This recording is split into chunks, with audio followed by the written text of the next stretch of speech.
Hello everyone, my name is Shiva Kitasami and I'm an instructor here at UNR Extension's Small Business Education program. We have an exciting class today. It's personally one of my favorite topics to teach, but before we get into that, I always like to do some housekeeping and kind of give you a little background on our program. So you might be asking, what is UNR Extension Small Business Education program? Well, we're really here as a free resource to essentially give free business education to small business and startup owners/founders. And we're able to accomplish this in two main aspects.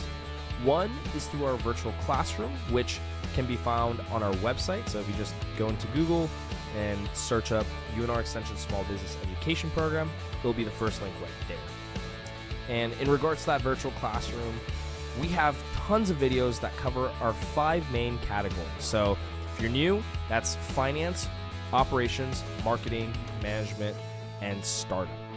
So we have tons of videos on the website with those specific categories.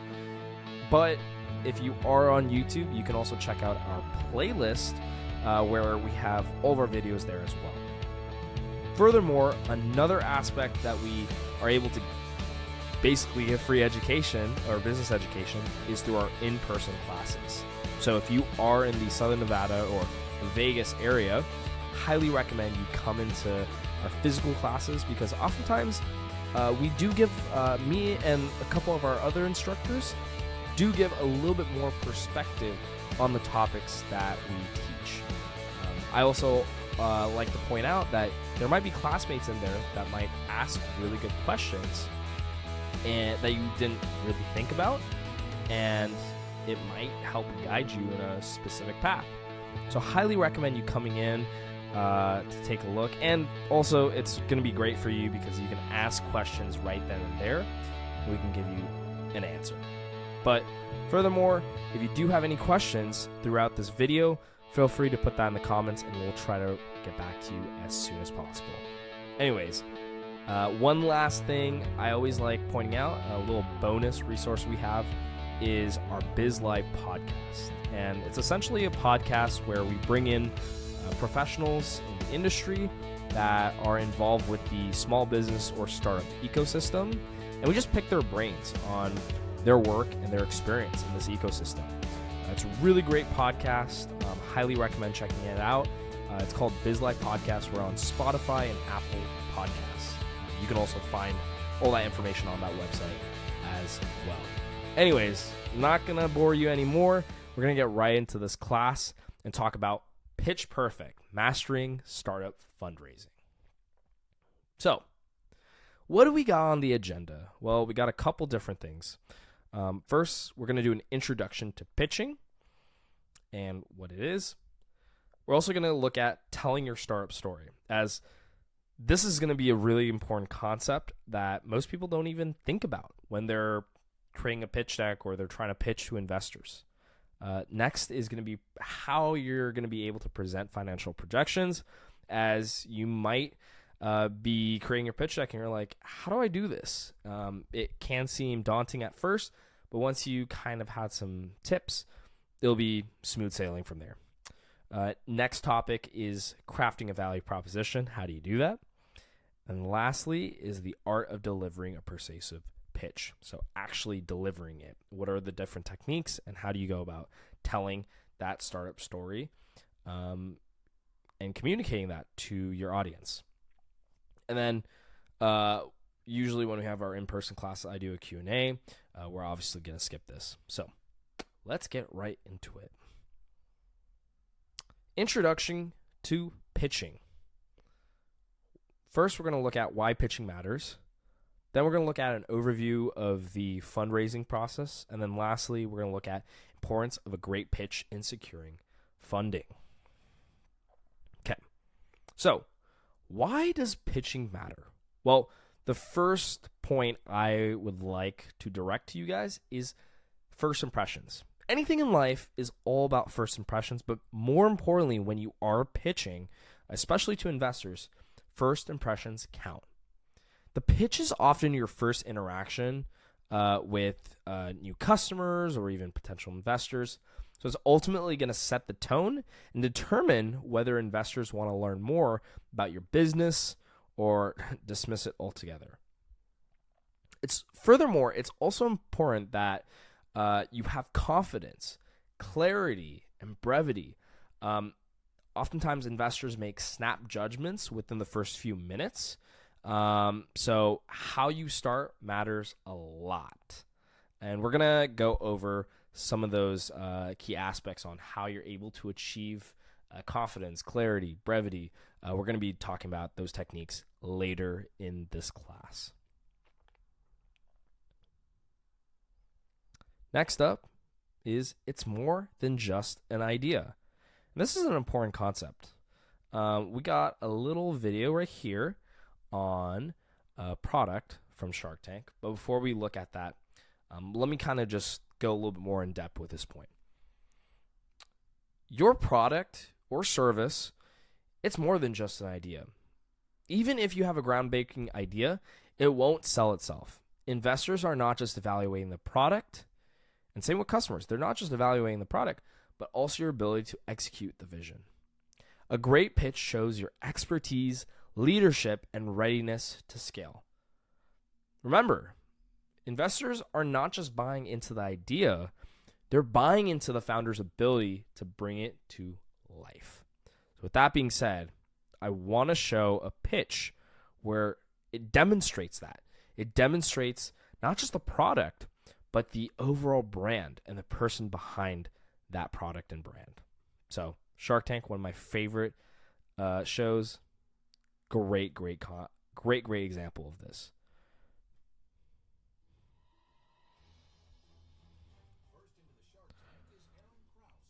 Also, sorry for the quality.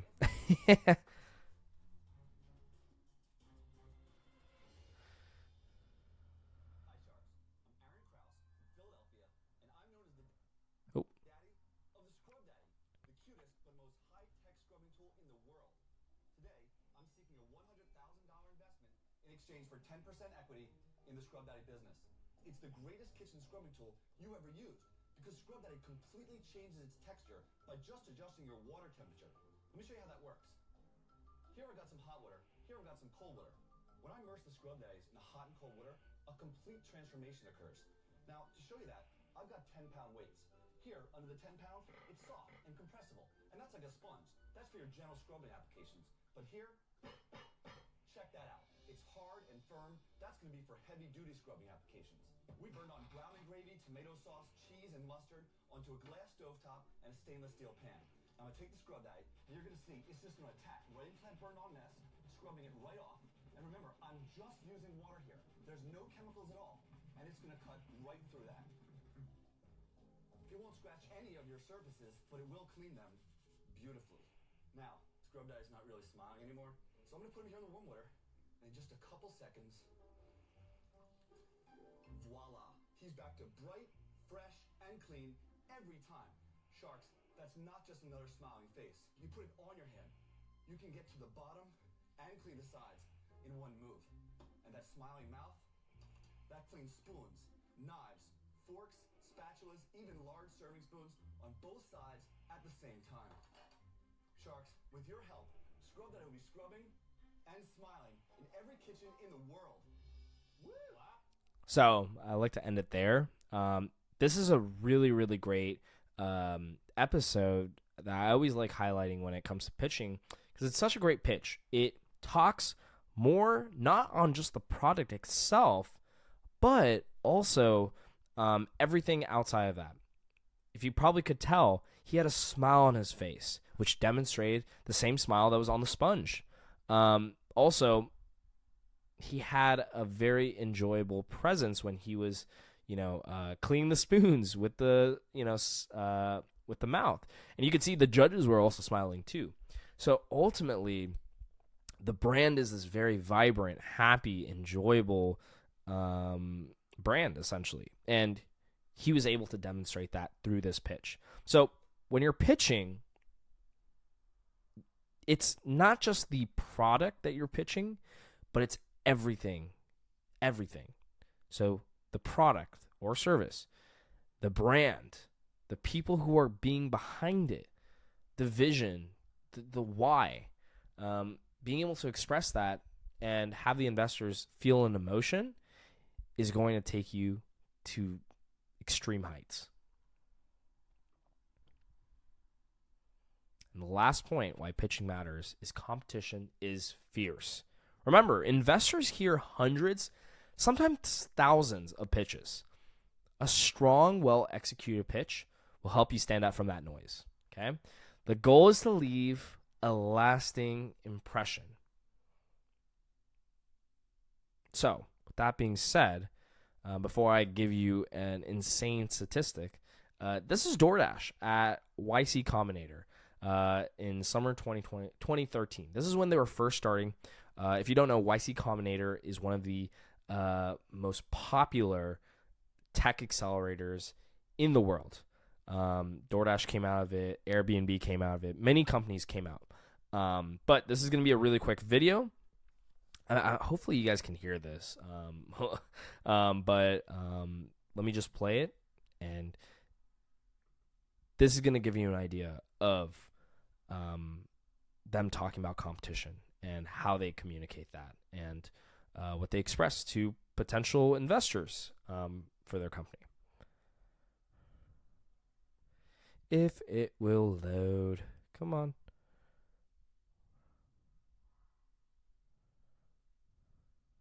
Hi, we're DoorDash, and we enable every restaurant to deliver.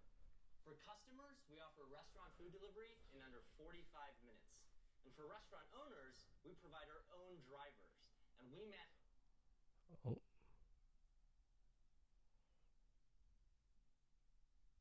Come on. Anyways, I'll probably skip this video. Highly recommend you go take a look at it. This is going to be a really great video as they kind of detail everything about the brand, but more importantly, they ask the investors at the end for them.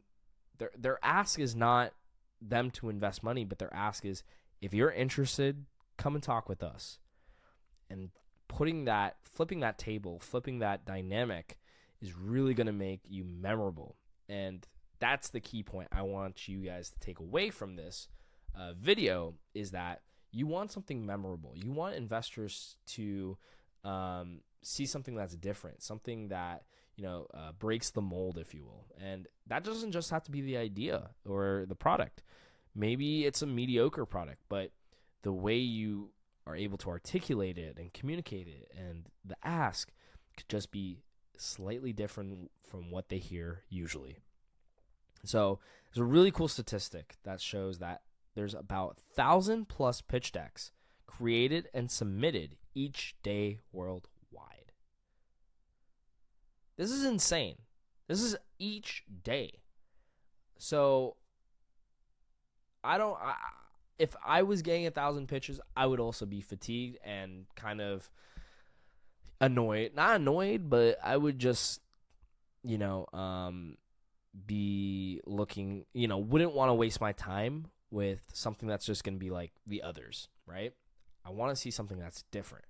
And that's where you want to have that difference, but you want to do it in a precise and clear way. So precision, clarity, and uniqueness is going to matter when you pitch. Okay? So let's keep chugging along. So next, we're going to look at the overview of the fundraising process. All right. I think it's important that you guys take a look at what typically occurs when you are fundraising. So you got 3 main rounds usually. So first is pre-seed. This is when you're going to validate your idea's potential through market research. So you might do surveys, you might ask people, and make sure you do a lot of research. All right. Because the more you're able to validate it, the better odds you are going to be in succeeding and getting money. With this stage, you're usually getting early funding from personal networks, like family, friends, and whatnot, and maybe even angel investors. Angel investors are usually typically highly wealthy individuals, and they're looking for something to bite into and help and coach. and also get a return on their investment later down the line. Also, in the pre-seed, you're building the foundation. So you might want to create your MVP during this time. So you're going to want to hire, test, and refine your model. Okay. The next stage is the seed stage. So this is when you're going to show a proof of concept with a working product and customers. So this is where you take that MVP and you start using it, and you start getting customers, and you're starting to see stuff getting validated. Seed is usually when you secure large investments from venture capitalists and angel investors. So again, wealthy individuals and a fund of wealthy individuals. The one thing I would note is with angel investors, they typically are a one-man show where they might have like a specific focus in marketing, or they might have a specific focus in just coding. Whereas with venture capital, they have resources galore. They might have people that they know in marketing. They might have people that they know in coding, et cetera, et cetera. So just be aware of that when you are looking at investments, all right? With seed, you're also focused on brand building. So this is usually when you're focused on how the brand is, how it functions, how it looks. You're also looking at team growth, so getting more people added to the team to help build this brand. And then product refinement. So this is usually what you're looking for when you are getting investments or fundraising, is these to accomplish these things, all right? Then the last stage of funding typically is a Series A. So this is when, and this is usually the hardest stage of fundraising to get, because investors want results. They've seen you get money in your seed and pre-seed, but if you're not making any good progress, they're not going to want to invest into a Series A. So investors want results. They want growth, achievements, and traction. Usually Series A is exchanging equity for capital to fuel expansion. This is also the case, could be the case in pre-seed and seed, especially seed with venture capitalists. But Series A is when it is the case when you are exchanging large quantities of equity for capital. Usually Series A, you're seeing a scale of operations, exploring new markets, and you're just optimizing for growth. Now, this baby has just been a snowball effect, type of thing, where now it's gone so big that we're trying to see this thing grow. We're trying to see this grow fast, all right? So those are the typical stages. Then you have things like a Series B, Series C, which is similar to a Series A. It's just more funding. And it gets a lot harder because you need to have results. You need to have growth, achievements, and traction. Okay.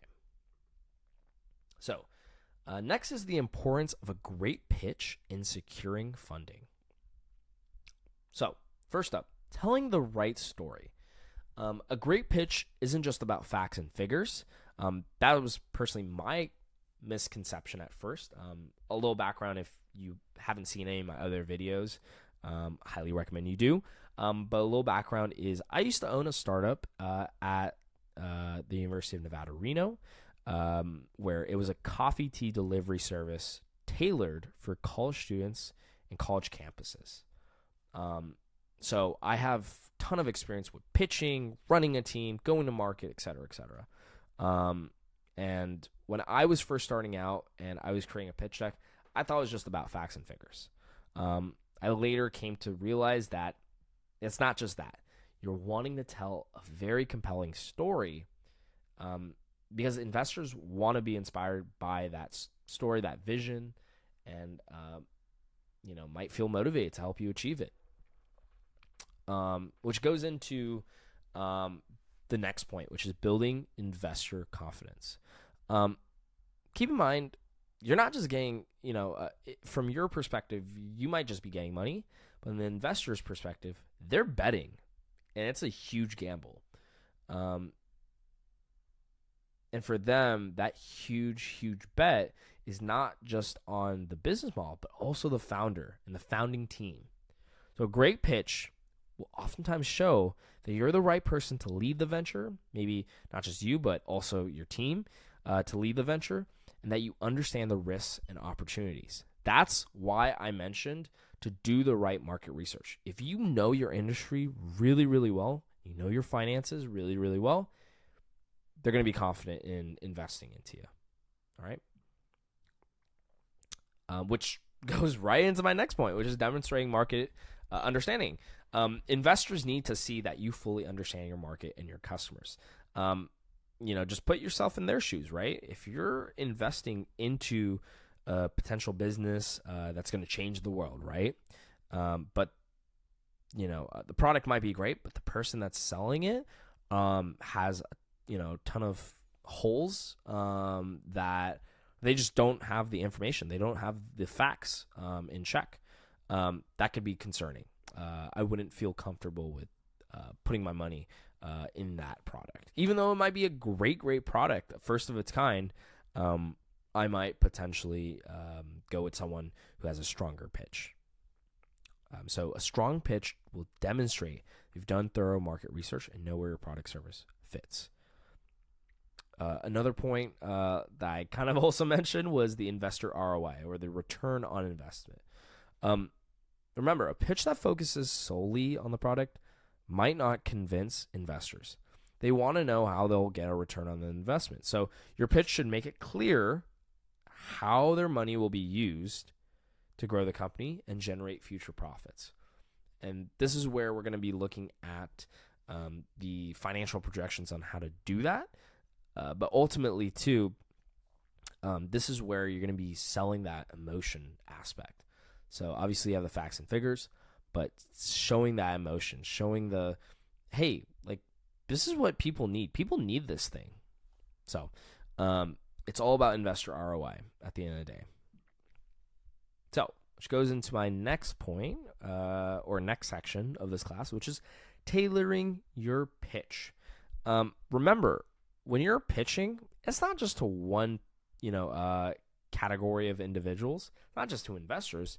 This could be to a potential, partner, potential ally, potential new teammates. So make sure you customize your pitch to your specific audience. For me, in my case, I had a similar pitch, but when I was getting partners, it would be slightly different.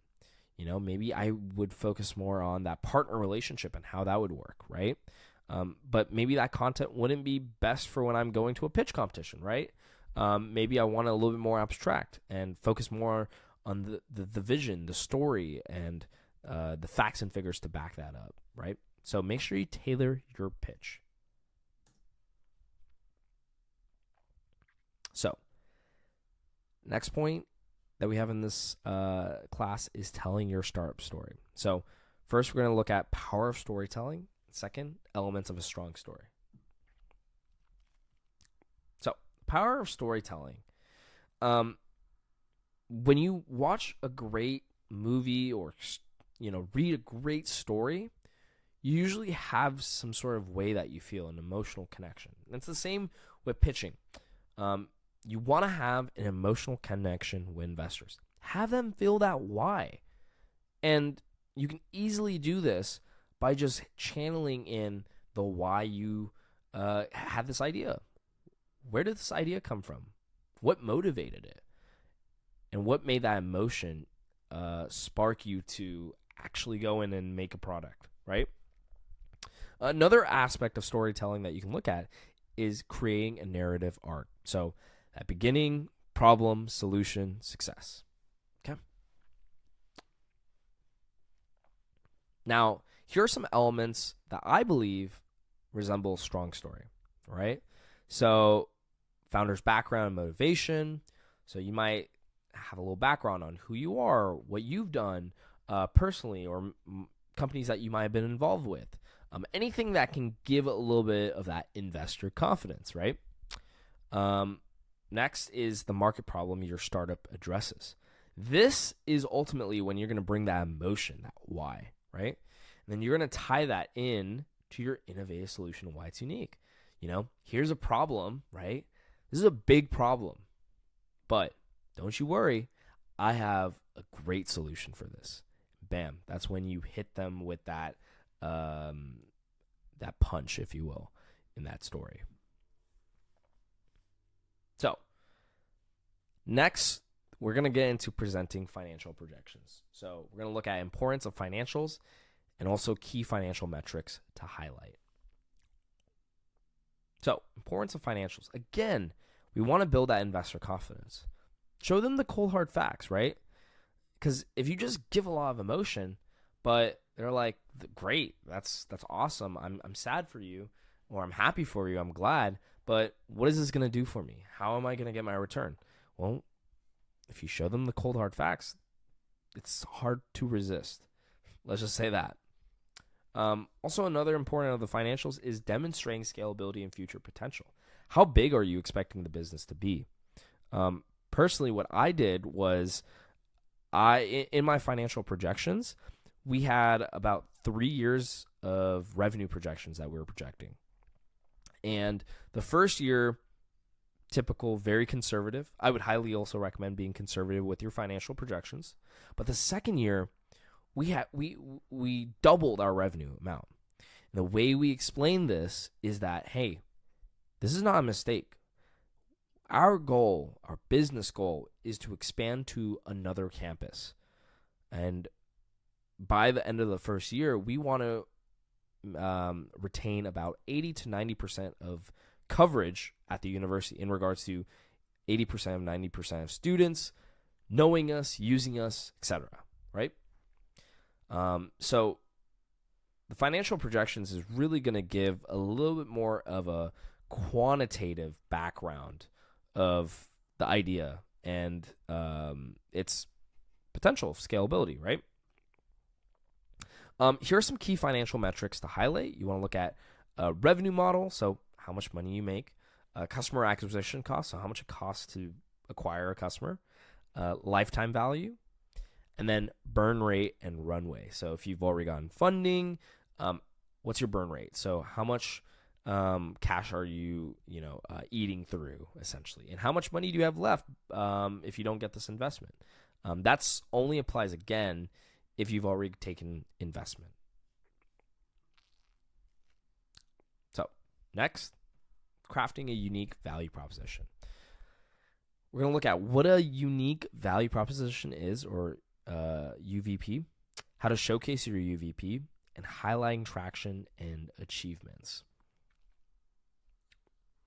So, what is a unique value proposition? You might have an idea of it, but just in case you don't know or you're lost, UVP, or unique value proposition, is a concise statement, concise, keyword concise, that explains how a product or service is different from its competitors and what benefit it offers to customers. Essentially, what makes your product better than your competitors?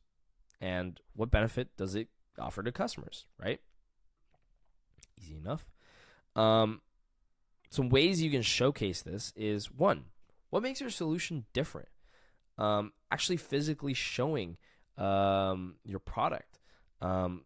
Think back to that, Scrub Daddy video that I showed you earlier.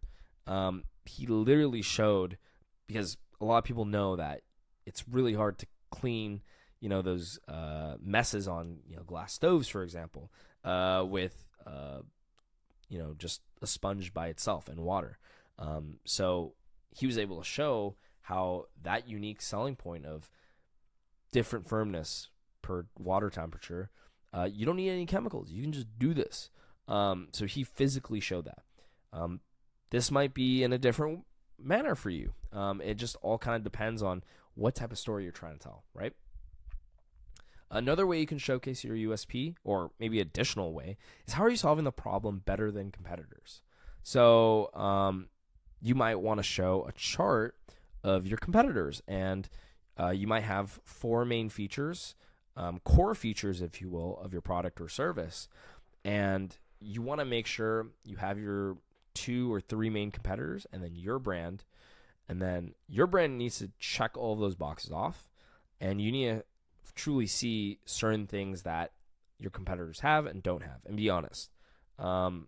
This is a way that you can showcase your USP, and I think it's probably the fastest and easiest and most effective way to do it. Also, highlighting traction and achievements. One of the biggest things I did was highlight milestones and when you're going to hit them. Again, how we did it is we showed our financial projections and then we showed our milestones.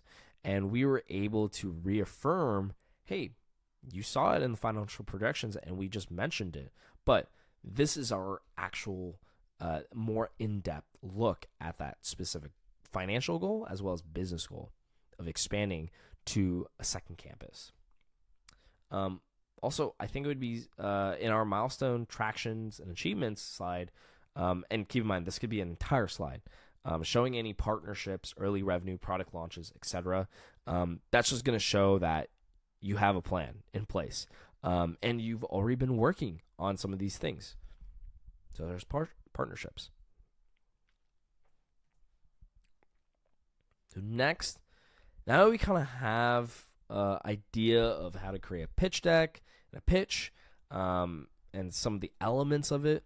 Now we're going to look at the art of delivering a persuasive pitch. So first, we're going to look at presentation skills. Second, we're going to look at handling investor questions. Third is closing strong. So first is presentation skills.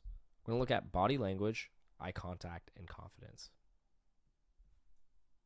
With your presentation, with your pitch deck, I kind of went a little forward. But before we get even into any of these, I want you to practice. One cool example I like to give people is I absolutely love Apple. I fell in love because of Steve Jobs, who was the late CEO and founder of Apple. Everyone knows who he is. But one of the coolest things I learned was that for his famous keynotes that he would, launch a product, he would practice 30 days. It could be even longer. But I remember he would practice for 30 days before the keynote. And he would even practice in the same auditorium that he would be delivering the keynote. And keep in mind, the pitch deck was already created. It was a rough draft. But the fact he was able to practice it and tell the story and modify the story, that's what I want to bring to you. It's all about practice. So practice. Highly recommend. And just from personal, experience, if you don't practice a lot, it's going to be hard to showcase those emotions and know what essentially you're pitching, right? The purpose behind it. With handling investor questions, it could be tough. It could be very nerve-wracking. But some ways I look about it is, first, being prepared for tough questions. They're going to be tough questions, all right? That is just the nature of pitching. And it might be for a really long time. I was lucky enough where I didn't have questions for more than 5-10 minutes. But that might be the case when you go to venture capitalists or angels or whatnot. Be prepared for tough questions. And if you do have a time, limit, or even if you don't, my recommendation, and a recommendation that was given to me in one of my entrepreneurship classes and from a mentor at university, was purposefully create small holes in your presentation for them to ask you those questions. And the reason I say this is because you want to be controlling the narrative. You want to be controlling what the investor's asking in their questions. And when you are able to do this, you really can honestly make them feel stupid for asking that question, because you purposely create those small holes. But keep in mind, if you do create those small holes, you need to be able to know what you're going to say when a question like that is, being asked. So purposely create small holes. Next is staying calm and answering concisely. Questions are good. All right. I would say don't be nervous. Be confident, not too confident. Don't be cocky. But make sure you're also answering concisely. Don't have a roundabout answer or whatnot. Just be honest. All right. If you don't know something, you don't know anything. All right. You don't know that thing. It's all right. Investors know, especially in the early stages, investors know that you don't know everything. And that's frankly why they're investment and their presence in your project is going to help you and your team tremendously. So stay calm and just answer concisely. All right. And finally, close strong. So reiterate your ask. All right. And express enthusiasm and vision for the future. If you don't say your ask, they're really not going to have a reason to go forward with you, right? So reiterate your ask. And again, as you saw in that Scrub Daddy commercial, there was a lot of enthusiasm, and you could see the vision. You could see the reason why customers would like it just from watching it.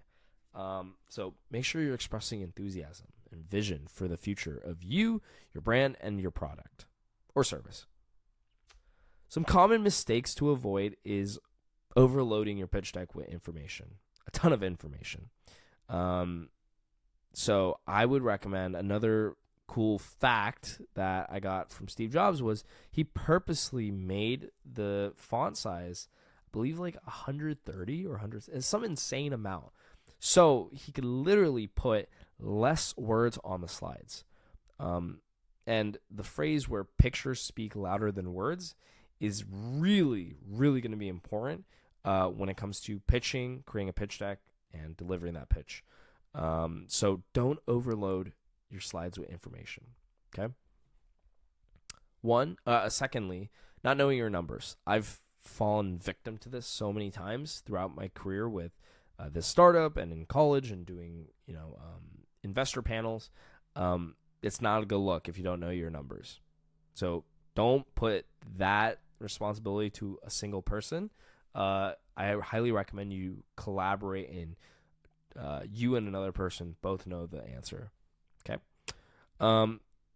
Third is being vague about your business model. Again, even though you're telling a story, don't get blinded by just telling a story and being vague. Be specific. Show the audience of how this product is really going to change lives, or really just going to solve this, black hole in the market that you're in. Fourth is a lack of passion or confidence. At the end of the day, if you're just not passionate about this idea, it's going to show. And personally, I wouldn't want anything to do with it. And then fifth is poor time management in the presentation. This is why practicing is important, because you can ultimately know the whole story and how long it's going to take and when to do breaths and all these different things. So poor time management in the presentation is a common mistake to avoid. So now we're going to look at some examples of pitches. I unfortunately do not have my pitch deck with me. Usually I show that in person. But I do have a pitch, an example of a pitch. It is actually, if it'll play,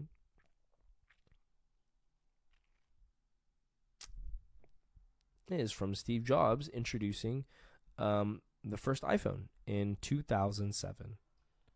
And a lot of his keynotes were, in a way, a pitch deck. Because especially with an iPhone, this is a new concept. This is something that people didn't really think about. And, a lot of people were so used to the physical buttons that they had so many questions around this product. So I'm going to play a little bit of this again. Hopefully you can hear this, but I want you to take a look at how he pitches and the little euphemisms and breaths and the emotion, all these little things that we talked about today. I'd love for you to take a look at it in this video. So I'm just going to hit play. Day I've been looking forward to for 2.5 years.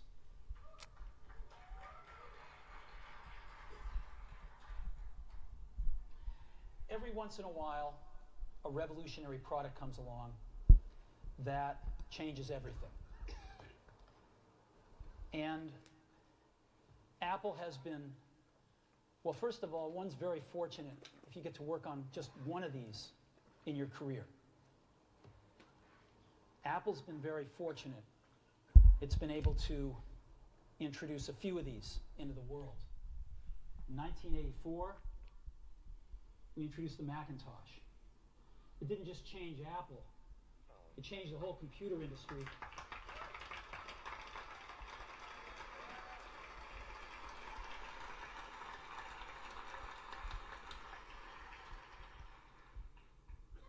In 2001, we introduced the first iPod.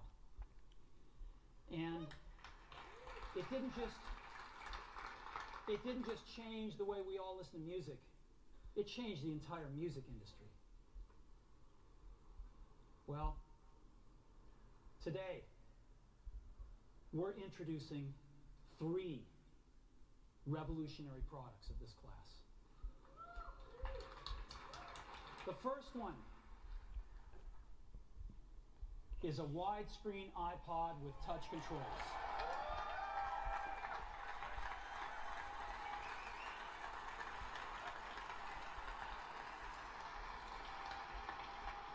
The second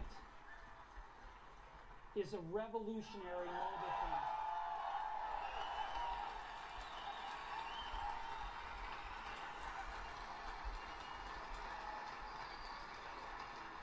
And the third is a breakthrough internet communications device. So, 3 things. A widescreen iPod with touch controls, a revolutionary mobile phone, and a breakthrough internet communications device. An iPod, a phone, and an internet communicator. An iPod, a phone. Are you getting it? These are not 3 separate devices. This is one device. And we are calling it iPhone.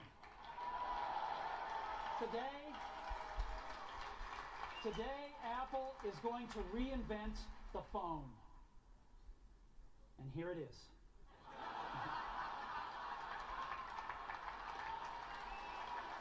No. Actually, here it is, but we're going to leave it there for now. So, before we get into it, let me talk about a category of things. The most advanced phones are called smartphones, so they say, and they typically combine a...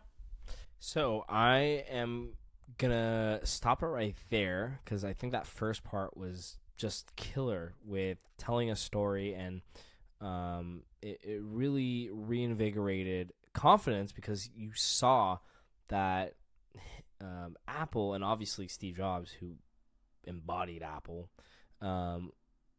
made some very, very revolutionary things. So really, really set the tone for, and the confidence, if you will, for what was being introduced. Highly recommend you go watch the rest of this video. It's 10 minutes long. Personally, I don't know if there's going to be copyright issues with YouTube if I keep showing you this video. So I would recommend, the 3 minutes was perfect. There's a lot more tidbits in this keynote that you can take in regards to examples of competitor slides. How does that look? Even product demos, if you have a product or you have a service. This is such a great example, and personally, you can learn. I still learn stuff to this day every time I rewatch this video and this keynote. So, that being said, guys, here are some takeaway points, if you will, when it comes to delivering an amazing pitch for startup fundraising. First, be authentic. If you're not authentic, you're not going to get anywhere. And that's anything in life, right? Even if you're dating and you're looking for a significant other, if you're not authentic, they're not going to want you. So same thing with pitching. Be authentic. Second, tell a story, not just facts, all right? You're going to bore people with facts. If you were on the other end and someone was just telling you facts and figures and whatnot, you'd probably be sleeping. You'd probably be dotting off, right? So make sure you tell a story, the why, the emotion. Third main takeaway is know your numbers inside out, okay? Don't put that responsibility on another person on your team. Make sure you know it as well, especially you yourself if you are the CEO and the leader of the team, because most likely you're going to be asked that question before anyone else on the team, all right? And lastly, probably the best tip, practice, practice, practice. The best storytellers know the story by heart and are able to shape that story in a way that's going to be just known, leave a lasting impression. So take it from me, who has done pitches in the past. Practice, practice, practice. All right? So with that being said, guys, thank you so much for coming to this class. It was a lot. Usually it doesn't go for this long. But thank you so much. If you'd like to contact me, here's my email. Again, highly recommend you check out some of our other videos that we have in our virtual classroom, as well as also checking out our in-person classes. Guys, if you have questions, that is probably the best time to ask it because you'll get an answer right there. But if you do have questions, feel free to comment that down below. And furthermore, if you want more contact information, scan that QR code and I'll try to get back to you. Anyways, guys, thank you so much for watching this really, really long video. Hopefully you had some good takeaways from it. And with that being said, see you guys in the next videos. See you later.